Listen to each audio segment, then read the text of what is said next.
Russia's struggle for air superiority, a new chapter in modern warfare. In the realm of modern combat, few elements are as decisive or as misunderstood as control of the skies. For decades, air superiority has been viewed as a prerequisite for success on the ground. The U.S. military's doctrine, forged in the deserts of Iraq and refined over the mountains of Afghanistan, assumes air dominance as a given. Yet the war in Ukraine is upending these assumptions, providing a sobering reality check for military planners across the globe. A declining edge. Russian pilot training in crisis. Let's start with one of the most overlooked, yet most critical, elements of aerial warfare: pilot training. While NATO air forces invest heavily in flight hours, averaging 180 to 240 hours per pilot annually, Russian fighter pilots have traditionally trained with far fewer hours, often less than 100. This gap isn't just academic. It translates into poorer muscle memory, diminished reflexes under stress, and a lack of readiness for real-world combat scenarios. In high-speed, high-G aerial engagements, even milliseconds of hesitation can mean the difference between survival and a fatal mistake, and the gap is widening. Since the war began, Russia's pilot training pipeline has been drastically compressed. Ukrainian intelligence reports suggest that Russia shortened its pilot training program from the standard 5 years to less than 2. More concerning, the already limited flight hours have been reduced even further, replaced by simulators or theoretical coursework. This not only lowers pilot quality, it virtually guarantees higher casualty rates and more operational errors. The Russian Air Force is hemorrhaging experienced pilots, and the replacements are simply not up to the task. The glide bomb strategy, innovation, or regression. Faced with steep losses, a degraded pilot corps, and a Ukrainian air defense network that continues to improve, Russia has turned to a different strategy: quantity over quality. Enter the glide bomb. Rather than risking aircraft in close air support or direct bombing runs, Russian forces have begun deploying relatively simple munitions, dumb bombs retrofitted with guidance kits and control fins. These glide bombs allow aircraft to release them from 30 to 50 miles away, beyond the reach of many Ukrainian SAM systems. It's a strategy born of necessity: avoid contested airspace and lob weapons from afar. By August 2023, glide bombs had effectively become Russia's primary air-to-ground weapon. Dozens were launched daily. By 2024, the frequency had increased 16-fold. But there's a catch. Glide bombs are far less accurate than Western precision-guided munitions, PGMs. With circular error probabilities, CPs, sometimes exceeding 100 meters, these weapons aren't about precision. They're about saturation. Instead of one bomb per target, Russian forces often drop multiple bombs to ensure destruction. It's an approach that trades effectiveness and efficiency for aircraft survivability. This is not high-tech warfare. It's industrial-era bombardment, updated for the GPS age. Aging hardware, diminishing returns.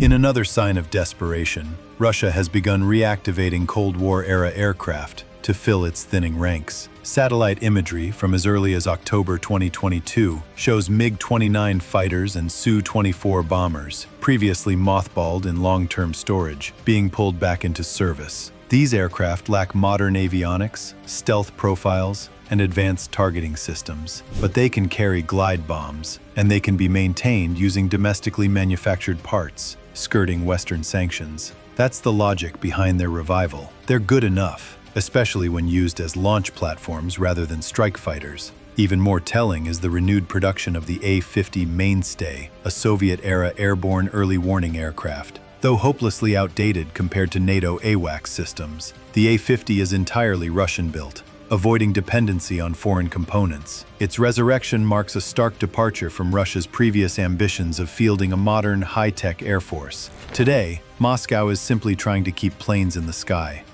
Ukraine's Air Force, under-equipped but agile. Ukraine too faces immense challenges in the air, but its response has been markedly different. Before the war, Ukraine's Air Force was smaller and even less modern than Russia's. Since February 2022, it has suffered significant losses, with independent estimates placing its combat aircraft losses at over 70 jets. Despite this, Ukraine has managed to maintain a credible aerial threat, thanks in part to international support. Ukraine has received around 80 F-16 fighters from NATO partners, as well as a handful of Mirage 2000s from France, with more on the way. But numbers alone are deceptive. Many of these aircraft were already nearing the end of their operational life when transferred. More importantly, Ukrainian pilots have had to train on these new systems in accelerated programs lasting months, far shorter than the years typically required for full combat proficiency. Maintenance is also a concern. Western aircraft, particularly older models like the F-16, require a robust logistical backbone. Wartime conditions don't allow for perfect hangars or steady supplies of spare parts. These planes are flying more than they were ever designed to, and their mechanical wear is accumulating fast. Still, Ukraine has leveraged these tools with impressive adaptability. Its pilots have pioneered low-level penetration tactics to avoid radar detection, enabling them to strike Russian positions while minimizing exposure. These creative approaches, paired with Western tactical doctrine, have even allowed Ukraine to conduct limited offensive operations into Russian territory, something that seemed unthinkable in the war's early months. Redefining air power in a new era. Russia's inability to establish air superiority marks a turning point in military history. For decades, control of the skies has been seen as the cornerstone of any successful ground campaign.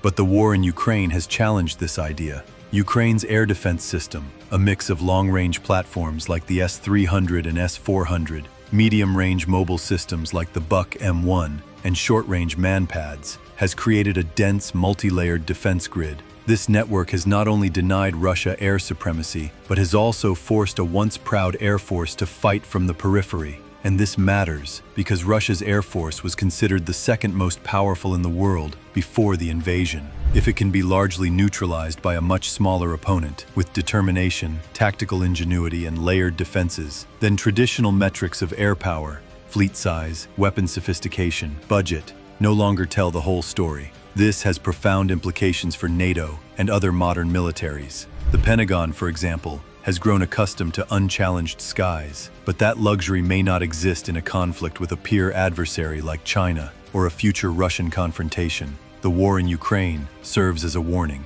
Dense, modern air defenses can dramatically level the playing field. Even in previous U.S. conflicts, where air supremacy was absolute, such as in Iraq or Afghanistan, control of the skies didn't guarantee victory. You can dominate the air, but still lose the ground war. Political objectives, asymmetric tactics, and local resistance remain potent forces. Looking ahead, the future of aerial warfare. The lessons emerging from Ukraine are clear. The future of air warfare will likely emphasize survivability, precision, and unmanned systems. Expensive manned fighter bombers operating close to the front lines are becoming liabilities in contested environments. Instead, militaries may lean into standoff weapons that can be launched from extreme ranges, drones and loitering munitions that risk less human capital, electronic warfare and SEAD, suppression of enemy air defenses, as primary missions rather than afterthoughts. Integrated air-ground coordination, where tactical advantage replaces brute force. Russia's use of glide bombs is a crude example of this shift. It's a low-tech workaround to a high-stakes problem. But it may also be a preview of things to come, where manned aircraft take on niche roles, launching inexpensive weapons from safe distances, while drones and artillery do the dirty work below. A shifting balance in the sky. What began as a campaign expected to showcase Russian air power has instead revealed deep institutional weaknesses, poor training, aging equipment, and an inability to adapt to the realities of 21st century warfare. Meanwhile, Ukraine, despite immense challenges, has demonstrated that resilience, creativity, and targeted support can make a smaller air force a formidable adversary. The broader lesson? Air superiority is no longer a foregone conclusion, and in the modern era, it may not even be the ultimate goal. What do you think? Are we witnessing the twilight of traditional air dominance? Will drones, glide bombs, and electronic warfare define the next era of aerial combat? Let us know in the comments below. And don't forget to subscribe for more analysis on the evolving nature of modern conflict.